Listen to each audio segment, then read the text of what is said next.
श्री वाहिगुरु साहिब जियो।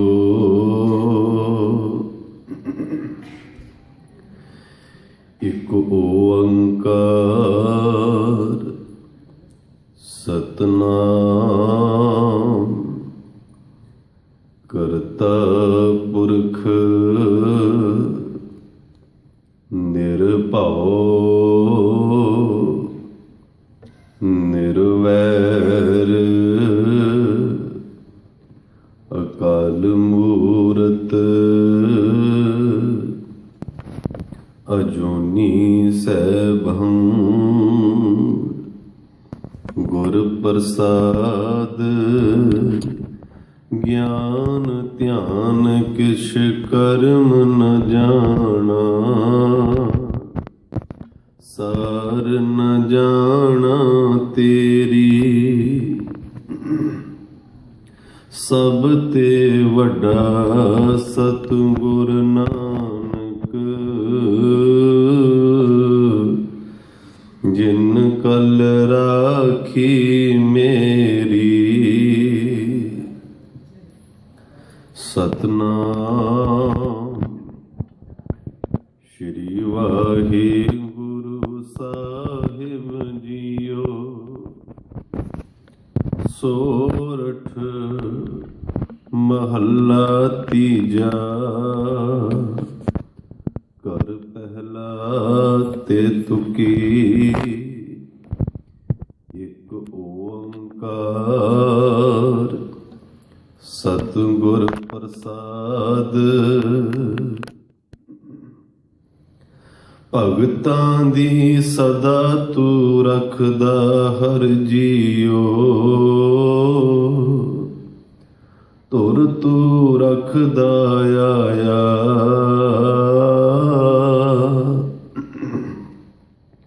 प्रहलाद जन तुद राख ले हर जियो।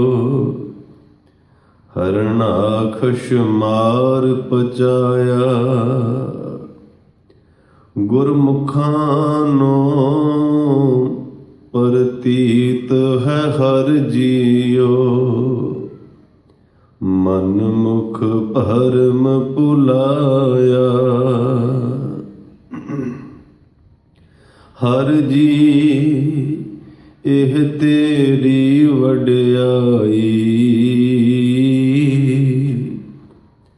भगतां की पैज रख तू स्वामी भगत तेरी शरणाई।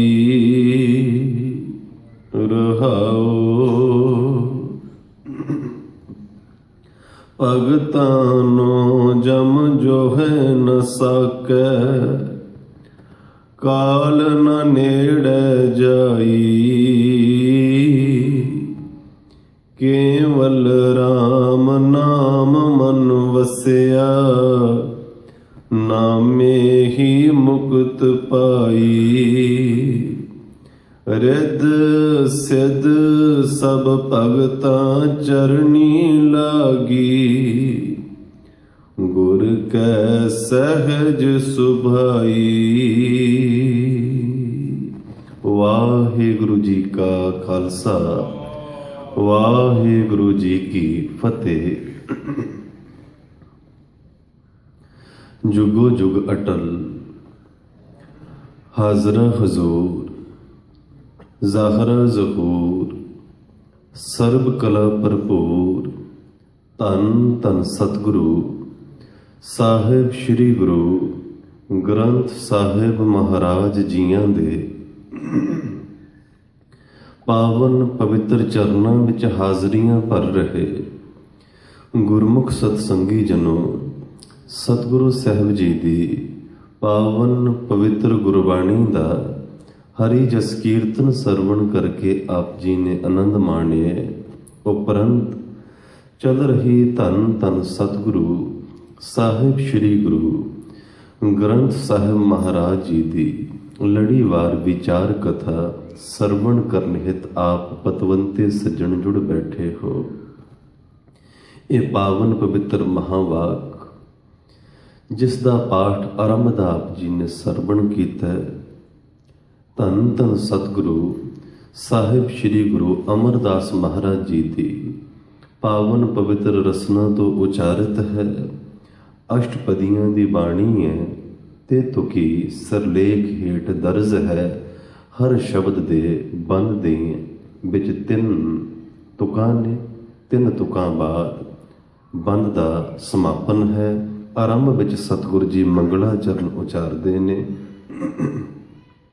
ਇੱਕ ਓੰਕਾਰ ਸਤਿਗੁਰ ਪ੍ਰਸਾਦ।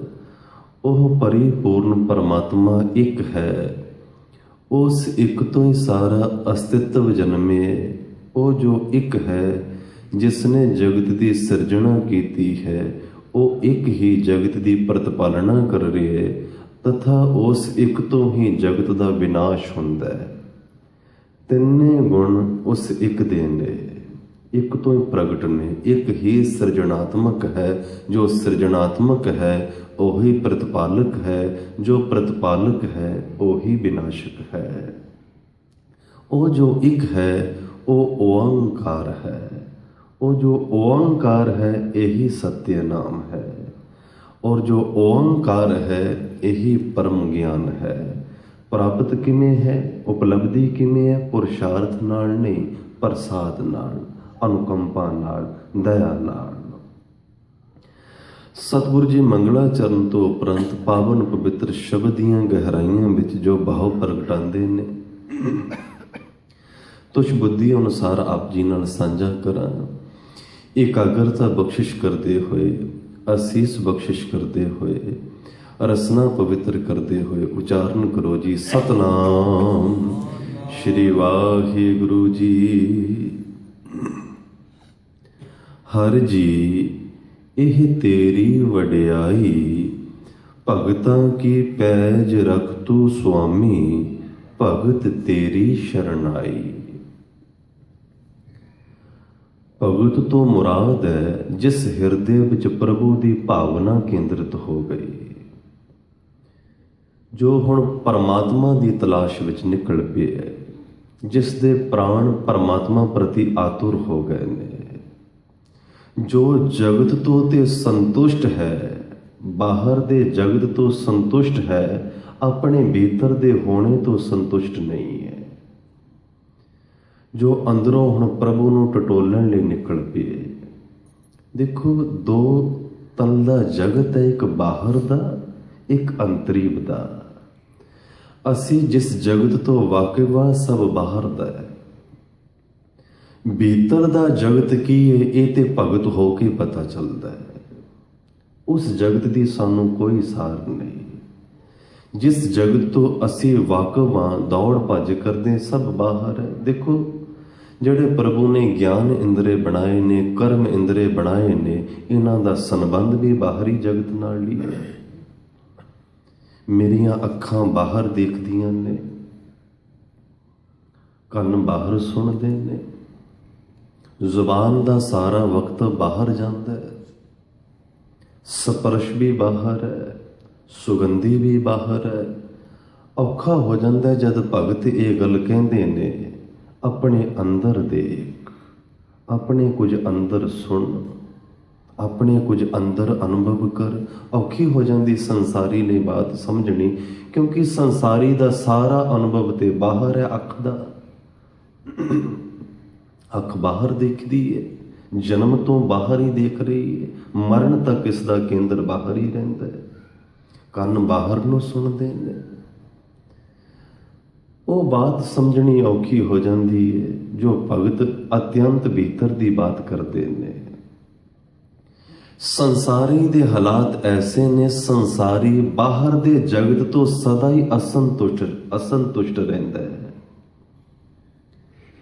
ਤੇ ਭੀਤਰ ਦੇ ਜਗਤ ਤੋਂ ਸੰਤੁਸ਼ਟੀ ਪਿਆ ਰਹਿੰਦਾ ਹੈ। ਸੰਸਾਰੀ ਬਾਹਰ ਦੇ ਪਦਾਰਥ ਤੋਂ ਅਸੰਤੁਸ਼ਟ ਹੈ। ਦੇਖੋ, ਧਨ 1 ਕਰੋੜ ਵੀ ਕਮਾ ਲੈਂਦਾ ਹੈ, ਅਸੰਤੁਸ਼ਟ ਹੈ, ਹੋਰ ਚਾਹੀਦਾ ਹੈ। ਵੱਡੇ ਤੋਂ ਵੱਡੇ ਧਨਾਢ ਵੀ ਅਸੰਤੁਸ਼ਟੀ ਮੰਨਣਗੇ ਬਾਹਰ ਦੇ ਜਗਤ ਵਿੱਚ। ਪਰ ਆਪਣੇ ਅੰਦਰ ਤੋਂ ਇਹ ਸੰਤੁਸ਼ਟ ਹੁੰਦੇ ਨੇ, ਅੰਦਰ ਦਾ ਜੈਸਾ ਹੋਣਾ ਹੈ ਉਸ ਨਾਲ ਰਾਜ਼ੀ ਨੇ। ਅੰਦਰ ਕ੍ਰੋਧੀ ਸੁਭਾਅ ਹੈ, ਸੰਸਾਰੀ ਉਸ ਨਾਲ ਰਾਜ਼ੀ ਹੈ। ਅੰਦਰੋਂ ਸੰਤੁਸ਼ਟ ਹੈ ਆਪਣੇ ਭੀਤਰ ਤੋਂ, ਬਾਹਰ ਤੋਂ ਅਸੰਤੁਸ਼ਟ ਹੈ। ਭਗਤ ਬਿਲਕੁਲ ਉਲਟੀ ਗੱਲ ਹੈ। ਭਗਤ ਬਾਹਰਲੇ ਜਗਤ ਤੋਂ ਸੰਤੁਸ਼ਟ ਹੁੰਦਾ ਹੈ, ਆਪਣੇ ਭੀਤਰ ਦੇ ਹੋਣੇ ਤੋਂ ਅਸੰਤੁਸ਼ਟ ਹੁੰਦਾ ਹੈ। ਬਾਹਰ ਦਾ ਜਗਤ ਜੈਸਾ ਵੀ ਹੈ ਉਸ ਨੂੰ ਕਬੂਲ ਹੈ, ਬਾਹਰ ਦੀ ਤੇ ਭਗਤ ਬਾਤ ਹੀ ਨਹੀਂ ਉਠਾਉਂਦਾ। ਮਾਫ ਕਰਨਾ, ਜਦ ਤੱਕ ਕਿਸੇ ਦੀ ਅਰਦਾਸ ਵਿੱਚ ਬਾਹਰ ਦੀ ਪੁਕਾਰ ਹੈ, ਸਮਝ ਲੈਣਾ ਹਲੇ ਭਗਤੀ ਭਾਵ ਪੈਦਾ ਨਹੀਂ ਹੋਇਆ, ਹਲੇ ਉਸ ਨੂੰ ਬਾਹਰੋਂ ਕੁਝ ਚਾਹੀਦਾ ਹੈ। ਭਗਤ ਬਾਹਰ ਤੋਂ ਬਿਲਕੁਲ ਸੰਤੁਸ਼ਟ ਹੈ, ਬਾਹਰੋਂ ਉਸ ਨੂੰ ਕੁਝ ਵੀ ਨਹੀਂ ਚਾਹੀਦਾ। ਭਾਵੇਂ ਭਗਤਾਂ ਦਾ ਜੀਵਨ ਪੜ੍ਹ ਲੈਣਾ, ਬਾਹਰੋਂ ਅਤਿਅੰਤ ਕਿੱਲਤਾਂ ਰਹੀਆਂ ਨੇ, ਬਾਹਰੋਂ ਪਦਾਰਥ ਦਾ ਅਤਿਅੰਤ ਟੋਟਾ ਹੀ ਰਹੇ, ਪਰ ਫਿਰ ਵੀ ਉਹ ਬਾਹਰ ਦੀ ਲਾਚਾਰਗੀ ਨਾਲ ਸਹਿਮਤ ਨੇ, ਸੰਤੁਸ਼ਟ ਨੇ। ਜਿਸ ਨੂੰ ਗੁਰਦੇਵ ਕਹਿੰਦੇ ਨੇ, ਕੀਤਿਆਂ ਦੁੱਖ ਭੂਖ ਸਦਮਾਰ, ਇਹ ਭੀ ਦਾਤ ਤੇਰੀ ਦਾਤਾ। ਭਗਤ ਨੂੰ ਅੱਜ ਅਗਰ ਰਿਜ਼ਕ ਨਹੀਂ ਮਿਲਿਆ, ਭਗਤ ਨੂੰ ਰਿਜ਼ਕ ਦਾ ਨਾ ਮਿਲਣਾ ਵੀ ਉਸ ਦੀ ਦਾਤ ਲੱਗਦੀ ਹੈ। ਭਗਤ ਨੂੰ ਅਗਰ ਬਾਹਰੋਂ ਕੁਝ ਨਾ ਮਿਲਿਆ ਤੇ ਪ੍ਰਭੂ ਦਾ ਸ਼ੁਕਰਾਨਾ ਕਰਦਾ ਹੈ, ਪ੍ਰਭੂ ਤੇਰਾ ਧੰਨਵਾਦ ਹੈ। ਕਹਿੰਦੇ ਨੇ ਇੱਕ ਸੰਸਾਰੀ ਜੰਗਲ ਵਿੱਚ ਕਿਸੇ ਮੁਕਾਮ ਦੀ ਤਰਫ ਨਿਕਲਿਆ ਹੋਇਆ, ਰਸਤੇ 'ਚ ਜੰਗਲ ਪਿਆ, ਰਾਤਰੀ ਹੋ ਗਈ ਤੇ ਵਿਸ਼ਰਾਮ ਕਰਨ ਦਾ ਟਿਕਾਣਾ ਲੱਭਣਾ ਚਾਹਿਆ ਤੇ ਖੁਦਾ ਨੂੰ ਗਾਲਾਂ ਕੱਢ ਰਿਹਾ, ਮੇਰਾ ਹੱਲੇ ਸਫ਼ਰ ਬਹੁਤ ਪਿਆ, ਤੂੰ ਰਾਤ ਮੁਕਾ ਵੀ ਦਿੱਤੀ, ਦਿਨ ਮੁਕਾ ਵੀ ਦਿੱਤਾ, ਰਾਤ ਪੈ ਗਈ ਹੈ, ਕਿੱਥੇ ਰੁਕਾਂ। ਆਖਰਕਾਰ ਇੱਕ ਫਕੀਰ ਦੀ ਕੁਟੀਆ ਦਿਖਾਈ ਦਿੱਤੀ ਤੇ ਕੁਟੀਆ ਨੂੰ ਦੇਖ ਕੇ ਕਹਿੰਦੇ, ਹੁਣ ਮੈਨੂੰ ਇਸ ਵਿੱਚ ਰੁਕਣਾ ਪਏਗਾ। ਹੇ ਖੁਦਾ, ਮੇਰੇ ਤੇ ਤੂੰ ਇਤਨਾ ਅਤਿਆਚਾਰ ਕਰੇਂਗਾ ਅੱਜ ਦੀ ਰਾਤ। ਖੈਰ ਫਕੀਰ ਨੂੰ ਅਰਜ਼ ਕੀਤੀ ਕਿ ਅੱਜ ਦੀ ਰਾਤ ਮੈਂ ਇਸ ਕੁਟੀਆ ਵਿੱਚ ਗੁਜ਼ਾਰ ਲਵਾਂ। ਫਕੀਰ ਨੇ ਆਓ ਭਗਤ ਕੀਤੀ, ਕੁਟੀਆ ਵਿੱਚ ਵਿਸ਼ਰਾਮ ਕਰਵਾਇਆ। ਥੱਲੇ ਲੇਟਿਆ ਸੀ ਫਕੀਰ, ਇਹ ਵੀ ਲੇਟ ਗਿਆ। ਫਕੀਰ ਤੋਂ ਪ੍ਰਭੂ ਦੇ ਸ਼ੁਕਰਾਨੇ 'ਚ ਲੇਟਿਆ, ਇਸ ਦੇ ਅੰਦਰ ਗਿਲੇ ਨੇ, ਬਾਹਰ ਦੀ ਅਸੰਤੁਸ਼ਟੀ ਤੜਪਾ ਰਹੀ ਹੈ। ਇਹ ਅੱਖਾਂ ਦੀ ਕੁਟੀਆ, ਇਸ ਵਿੱਚ ਰਾਤ ਗੁਜ਼ਾਰਾ, ਜ਼ਮੀਨ ਤੇ ਸੌਵਾਂ, ਗਿਲੇ ਸ਼ਿਕਵੇ ਚੱਲ ਰਹੇ ਨੇ। ਇਤਨੀ ਦੇਰ ਨੂੰ ਆਂधी ਆਈ। ਆਂधी ਨੇ ਉਸ ਫਕੀਰ ਦੀ ਕੁਟੀਆ ਦਾ ਅੱਧਾ ਛੱਪਰ ਹੀ ਉਡਾ ਦਿੱਤਾ। ਜਦ ਅੱਧਾ ਛੱਪਰ ਉੜਿਆ, ਸੰਸਾਰੀ ਕੁਰਲਾ ਉੱਠਿਆ, ਕਮਾਲ ਹੈ ਤੇਰੇ ਹੈ ਪ੍ਰਭੂ, ਹੁਣ ਤੇਰੇ ਕੋਲੇ ਮੇਰੀ ਕੁਟੀਆ ਵੀ ਬਰਦਾਸ਼ਤ ਨਾ ਹੋਈ, ਮੇਰਾ ਇੱਥੇ ਟਿਕਣਾ ਵੀ ਬਰਦਾਸ਼ਤ ਨਾ ਹੋਇਆ, ਅੱਧੀ ਛੱਤ ਉਡਾ ਦਿੱਤੀ, ਬਾਰਿਸ਼ ਆ ਜਾਏ ਕਿੱਥੇ ਜਾਵਾਂਗਾ। ਪਰ ਇਹ ਦੇਖ ਕੇ ਦੰਗ ਰਹਿ ਗਿਆ। ਫਕੀਰ ਨੇ ਜਦ ਆਂधी ਨੇ ਅੱਧੀ ਛੱਤ ਉਡਾਈ ਤੇ ਫਕੀਰ ਦੇ ਦੋਨੋਂ ਹੱਥ ਜੁੜ ਗਏ। ਕਹਿਣ ਲੱਗਾ, ਹੇ ਪ੍ਰਭੂ, ਤੂੰ ਬੜੀ ਰਹਿਮਤ ਕੀਤੀ, ਬੜੀ ਬਖਸ਼ਿਸ਼ ਕੀਤੀ। ਆਂधी ਦਾ ਕੀ ਹੈ, ਆਂਧੀਆਂ ਤੇ ਜਦ ਵੀ ਆਉਂਦੀਆਂ ਨੇ ਪੂਰਾ ਛੱਪੜ ਉਡਾਉਣ ਦੀ ਯੋਜਨਾ ਵਿੱਚ ਹੀ ਆਉਂਦੀਆਂ ਨੇ। ਇਹ ਤੂੰ ਹੀ ਵਿੱਚ ਕਿਰਪਾ ਕੀਤੀ ਜਿਹੜਾ ਅੱਧਾ ਛੱਪਰ ਬਚ ਗਿਆ, ਨਹੀਂ ਤੇ ਆਂधी ਦਾ ਤੇ ਸੁਭਾਅ ਹੈ ਪੂਰਾ ਛੱਪੜ ਹੀ ਉਡਾਉਣਾ। ਇਹ ਤੂੰ ਹੀ ਵਿੱਚ ਵਰਤੇ ਹੈ ਔਰ ਤੇਰਾ ਸ਼ੁਕਰ ਹੈ ਇਸ ਛੱਪੜ ਦੇ ਉੜਨੇ ਵਿੱਚ ਜਿਹੜਾ ਮੈਂ ਆਕਾਸ਼ ਵਿੱਚ ਸਿਤਾਰਿਆਂ ਦਾ ਇਹ ਅਲੌਕਿਕ ਦ੍ਰਿਸ਼ ਦੇਖਿਆ, ਤੇਰਾ ਸੁੰਦਰ ਨਜ਼ਾਰਾ ਦੇਖਿਆ, ਇਹ ਮੈਨੂੰ ਦੇਖਣ ਨੂੰ ਨਹੀਂ ਮਿਲਣਾ ਸੀ। ਹੇ ਆਂधी, ਤੇਰਾ ਵੀ ਧੰਨਵਾਦ, ਤੇਰਾ ਵੀ ਸ਼ੁਕਰ ਹੈ। ਫਕੀਰ ਬਾਹਰੋਂ, ਭਗਤ ਬਾਹਰੋਂ ਹਰ ਵਕਤ ਸੰਤੁਸ਼ਟ ਮਿਲੇਗਾ, ਸੰਸਾਰੀ ਨਹੀਂ ਮਿਲੇਗਾ। ਐਸਾ ਕਿਸੇ ਨੂੰ ਪੁੱਛਣ ਦੀ ਜ਼ਰੂਰਤ ਨਹੀਂ, ਮੇਰੇ ਕਦਮ ਪਰਮਾਰਥ ਦੇ ਮਾਰਗ ਤੇ ਤੁਰੇ ਜਾਂ ਨਹੀਂ, ਨਿਰਣਾ ਖੁਦ ਕਰ ਲੈਣਾ। ਅਗਰ ਬਾਹਰ ਦੇ ਜਗਤ ਤੋਂ ਹੱਲੇ ਵੀ ਅਸੰਤੁਸ਼ਟ ਹੋ, ਸਮਝ ਲੈਣਾ ਹੱਲੇ ਭਗਤੀ ਭਾਵ ਪੈਦਾ ਨਹੀਂ ਹੋਇਆ, ਪਰਮਾਰਥ ਤੇ ਕਦਮ ਨਹੀਂ ਚੱਲੇ।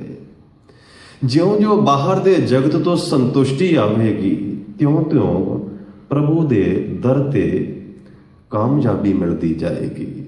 ਅਸੀਂ ਤੇ ਮਖਮਲੀ ਸੇਜਾਂ ਨਾਲ ਸਹਿਮਤ ਨਹੀਂ, ਭਗਤ ਤੋਂ ਤਪਦੀ ਹੋਈ ਤਵੀ ਨਾਲ ਵੀ ਸਹਿਮਤ ਹੋ ਜਾਂਦੇ ਨੇ।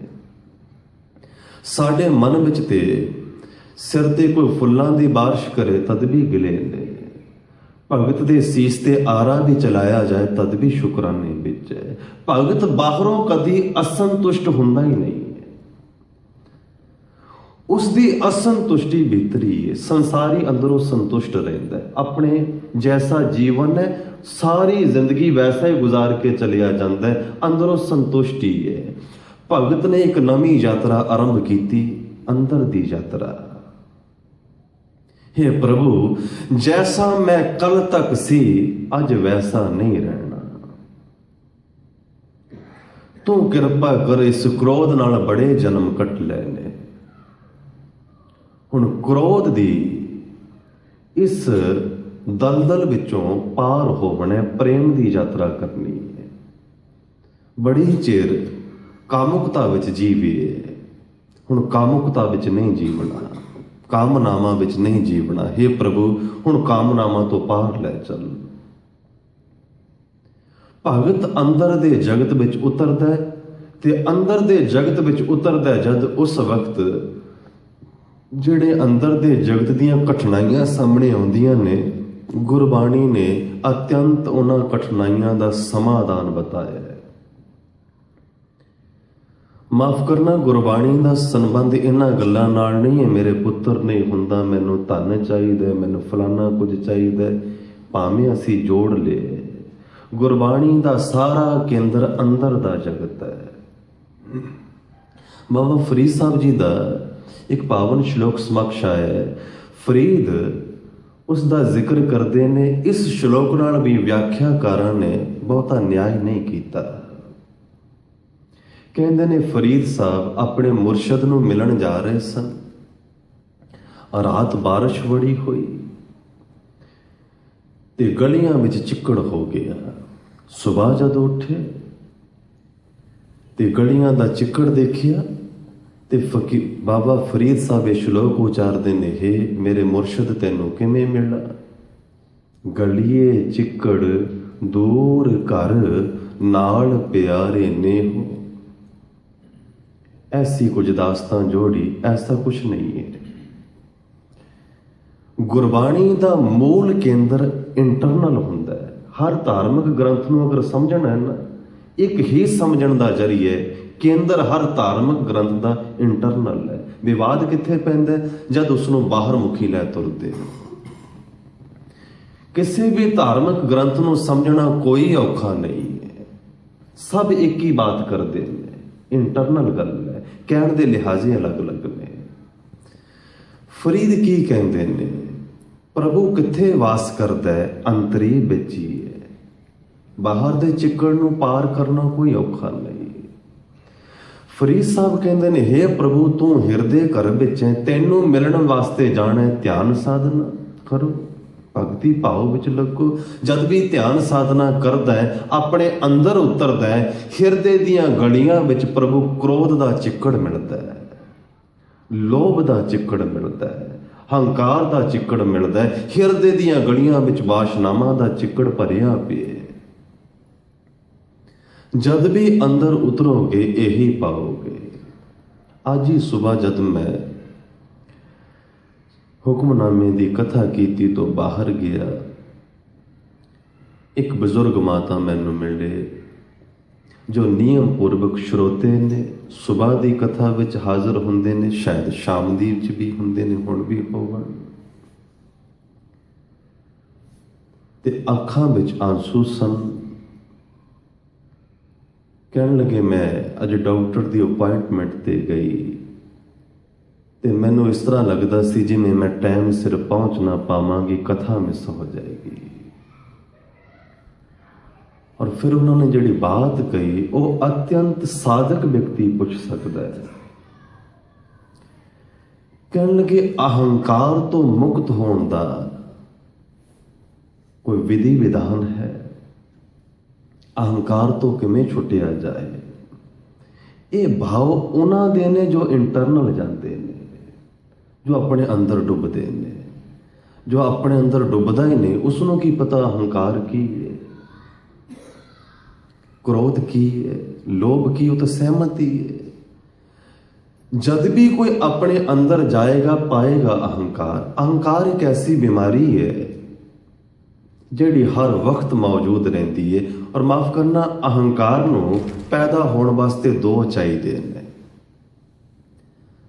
तुसीं देखना, जद आप इकल्ले होवो ना, इकल्ले बैठे हो, उस वक्त अहंकार की प्रवृत्ति नहीं होंदी। हंकार का प्रगटावा दूजे के समक्ष होता है, दूसरा चाहिए, दूजा मौजूद है, अहंकार शुरू हो जाएगा। अहंकार नूं देखण दी एक छोटी जी जुगती तुहाडे समक्ष रखदा है। जद कोई उपमा दे 4 शब्द कहे, देखना अंदर कौन सिरी चक्कण लग पैंदा है। अंदर कोई प्रवृत्ति जागण लग पैंदी जो खुशामद नाल प्रफुल्लित हुंदी है। जद कोई व्यक्ति तुहाडे रूप रंग सुवपन की उपमा करे तो देखना अंदर कौन खिड़ जाता है। दूसरा तत्व भी देखना, जद कोई साडे विरोध विच अपशब्द बोले तो अंदर किसनों चोट पहुंचती है। जिस प्रवृत्ति नूं चोट पहुंचती है, जो उलादत हो जाती उपमा सुन के, जो निंदा सुन के मुरझा जाती, बस यही अहंकार प्रवृत्ति है। जद उपमा होवे, निंदा होवे, उस वक्त जागरूक होके देखना कौन मुरझा रहे है, कौन उज्जवल हो रहे है, यही अहंकार प्रवृत्ति है। जो उस क्षण में उसनों देखण लग पैंदा, मुक्ति का द्वार खुल जाता है, अहंकार तो मुक्त हो जाता है। भगत दे हिरदे च परमात्मा वास करता है। भगत परमात्मा नूं पा लैंदा है। किस वास्ते? भगत अपने अंदर डुबना शुरू हो जाता है। भगत अपनियां कामनावां नूं तिरन लग पैंदा है, अपनियां वासनावां तों छड्डण लग पैंदा है।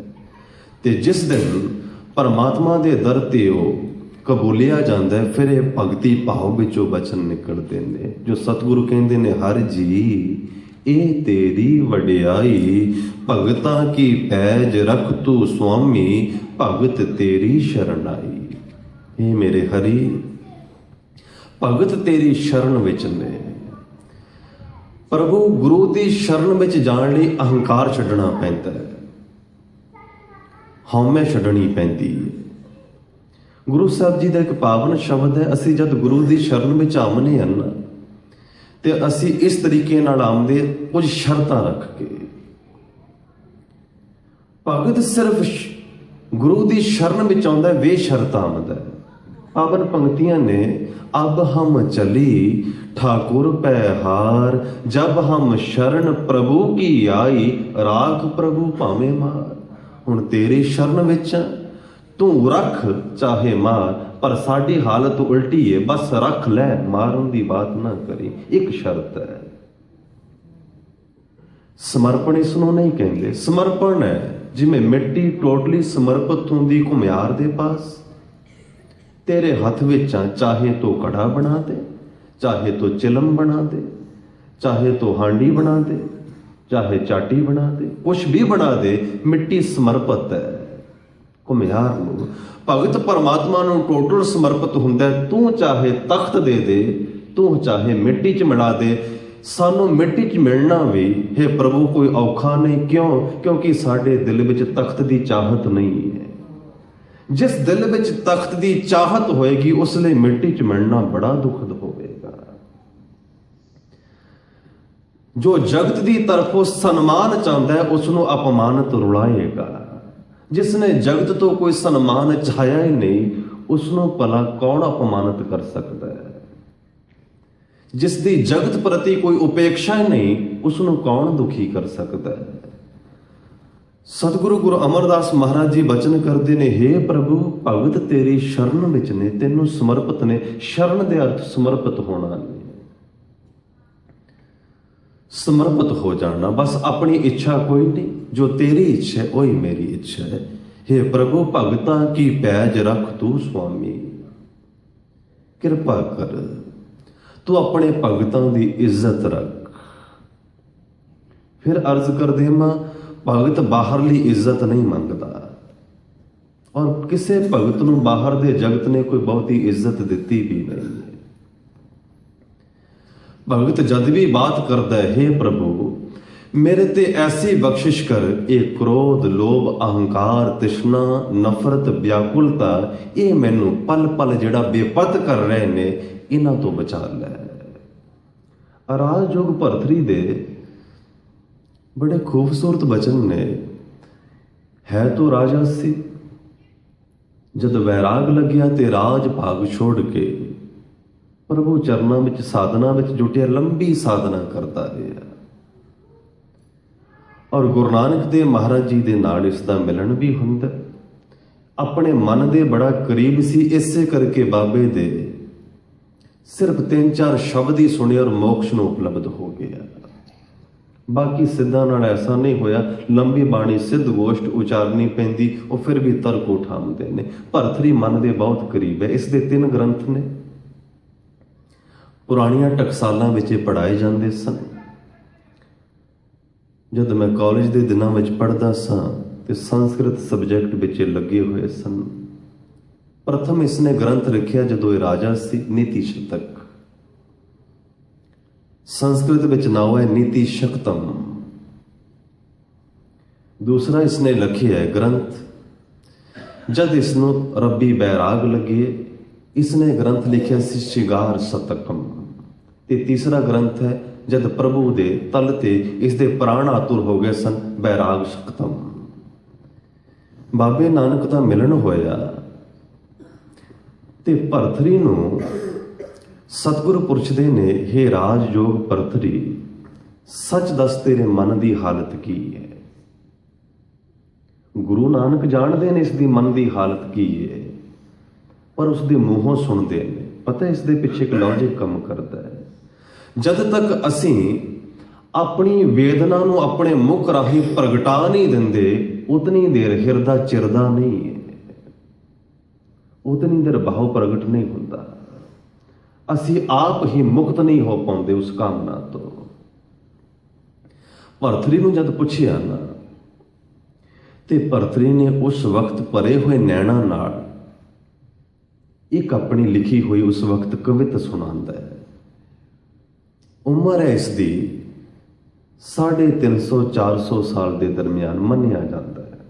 कोई औखा नहीं है, प्राणायाम नाल ऐसा हो जाता है। बाबे नानक की उम्र 35, 40 या 45 साल हो गई। राजयोग भरतरी फिर दसदे मेरे मन की दशा की है, प्रेम नाल सुनना। ये कहंदा तन बृद्ध बहे तेना, वृद्ध बही भोग इच्छा, मन में जो भोगन की कोट मन रत है। हे बाबा नानक मेरा शरीर वृद्ध हो गए, शरीर जराजीन हो गए, कमजोर हो गया, पर पदार्थां नूं भोगण दी लालसा ये मन विच हले कमजोर नहीं पई। कामनावां ते अगे नालों भी तेज हो गई ने। ठीक कहंदा है, तन वृद्ध बहे तेना वृद्ध बही भोग इच्छा, मन में जो भोगन की कोट मन रत है। सने सने उत थान लोकन की दुत हान, मानव को महो मान हान भयो अत है। सहजे सहजे कहंदा होया कि ये अखां पहले की तरह देख नहीं सकदियां, बुढ़ेपे ने मार कीता, कन पहले की तरह सुनते नहीं, लत्तां पहले की तरह काम नहीं करदियां, शरीर निर्बल हो गया। सखे सम वैस बारे प्राणो याही ते प्यारे, कब के पधारे नाक देख ऐसी गत है। कहंदा मेरे संगी साथी जिहड़े सन ना, कदों दे इस दुनिया तो कूच कर गए। मैं अपनी अखां नाल उन्हां नूं अग दी सेजा ते लेट के सड़ के खाक हुंदियां देखिया। पर हे बाबा नानक ऐना कुछ हो गया, हले भी जद मैं अपने अंदर जाना है ते मैनू अपने आप ते हासा आ जाता है। क्यों हासा आउंदा है? कहंदा भावें शरीर निर्बल हो गया, भावें संगी साथी सब चले गए ने, सबनों मृत्यु ने घेर लिया, पर आहो अजे नीच निज मीच मीच हांसी बजे, जीवन चहत मृत जीव ना चहत है। हले भी मेरा मन ऐना कुछ देख के मरना नहीं कबूलदा, हले भी जीण दी लालसा ही फड़ी जाती है, हले भी जीण दी कामना नहीं छड़दी पई। ਹੱਲੇ ਵੀ ਕਾਮਨਾਵਾਂ ਮੈਨੂੰ ਬੇਪਤ ਕਰ ਰਹੀਆਂ ਨੇ। ਸਤਿਗੁਰੂ ਕਹਿੰਦੇ ਨੇ, ਹੇ ਪ੍ਰਭੂ, ਭਗਤ ਤੇਰੀ ਸ਼ਰਨ ਵਿੱਚ ਹਾਂ, ਤੂੰ ਕਿਰਪਾ ਕਰ ਆਪਣੇ ਭਗਤਾਂ ਦੀ ਲਾਜਪਤ ਇੱਜ਼ਤ ਰੱਖ। ਹਿਰਦੇ ਦੇ ਤਲ ਤੇ ਇਹ ਮਹਾ ਵਿਕਰਤੀਆਂ ਤੋਂ ਛੁਡਾ ਲੈ, ਆਪਣੇ ਆਪ ਨਾਲ ਮਿਲਾ ਲੈ, ਕਿਉਂਕਿ ਹਰ ਜੀ ਇਹ ਤੇਰੀ ਵਡਿਆਈ, ਭਗਤਾਂ ਦੀ ਇੱਜ਼ਤ ਹੁਣ ਤੇਰੀ ਇੱਜ਼ਤ ਹੈ, ਕਿਉਂਕਿ ਭਗਤਾਂ ਦਾ ਕੇਂਦਰ ਹੀ ਤੂੰ ਹੈ। ਭਗਤ ਨੂੰ ਤੇਰੇ ਤੋਂ ਸਿਵਾਏ ਹੋਰ ਕੁਝ ਚਾਹੀਦਾ ਹੀ ਨਹੀਂ। ਸੰਸਾਰੀ ਛੋਟੀਆਂ ਛੋਟੀਆਂ ਛੁੱਦਰ ਚੀਜ਼ਾਂ ਨਾਲ ਰਾਜ਼ੀ ਹੈ। ਭਗਤ ਉਤਨੀ ਦੇਰ ਰਾਜ਼ੀ ਨਹੀਂ ਹੁੰਦਾ ਜਿਤਨੀ ਦੇਰ ਇਸ ਨੂੰ ਮੰਜ਼ਲ ਪਰਮਾਤਮਾ ਨਾਲ ਮਿਲ ਜਾਏ, ਉਤਨੀ ਦੇਰ ਰਾਜ਼ੀ ਨਹੀਂ ਹੁੰਦਾ। ਦੇਖਣਾ ਕਿਤਨੀ ਵੇਦਨਾ, ਇੱਕ ਘੜੀ ਨਾ ਮਿਲਤੇ ਤਾਂ ਕਲਯੁਗ ਹੋਤਾ, ਹੁਣ ਕਦ ਮਿਲਿਐ ਪ੍ਰਿਯ ਤੁਧ ਭਗਵੰਤਾ, ਮੋਹਿ ਰਹਿਣ ਨਾ ਬਿਹਾਵੈ, ਨੀਂਦ ਨਾ ਆਵੈ ਬਿਨ ਦੇਖੇ ਗੁਰ ਦਰਬਾਰੇ ਜੀਓ। ਕਿਤਨੀ ਵੇਦਨਾ ਹੈ। ਪੰਕਤੀਆਂ ਪੜ੍ਹਨੀਆਂ ਬੜੀਆਂ ਆਸਾਨ ਨੇ, ਜਿਸ ਹਿਰਦੇ ਨੂੰ ਚੀਰ ਕੇ ਨਿਕਲੀਆਂ ਉਸ ਹਿਰਦੇ ਦੀ ਵੇਦਨਾ ਤੋਂ ਦੇਖੋ ਕੈਸੀ ਹੋਵੇਗੀ। ਜਦ ਐਸੀ ਕੋਈ ਵੇਦਨਾ ਲੈ ਕੇ ਬੈਠਦਾ, ਪੁਕਾਰ ਕਰਦਾ ਕਰਤੇ ਦੀ, ਫਿਰ ਮਿਲਣ ਅਵਸ਼ਯ ਹੁੰਦਾ। ਅਗਲੀ ਜਿਹੜੀ ਪੌੜੀ ਮਿਲਣ ਦੀ ਹੈ, ਫਿਰ ਭਾਗ ਹੋਆ ਗੁਰ ਸੰਤ ਮਿਲਾਇਆ, ਪ੍ਰਭ ਅਵਨਾਸ਼ੀ ਘਰ ਮੈਂ ਪਾਇਆ, ਸੇਵ ਕਰੀ ਪਲ ਚਸਾ ਨਾ ਵਿਛੜਾ, ਜਨ ਨਾਨਕ ਦਾਸ ਤੁਮਾਰੇ ਜੀਓ। ਭੁੱਲਾਂ ਚੁੱਕਾਂ ਦੀ ਮੁਆਫੀ।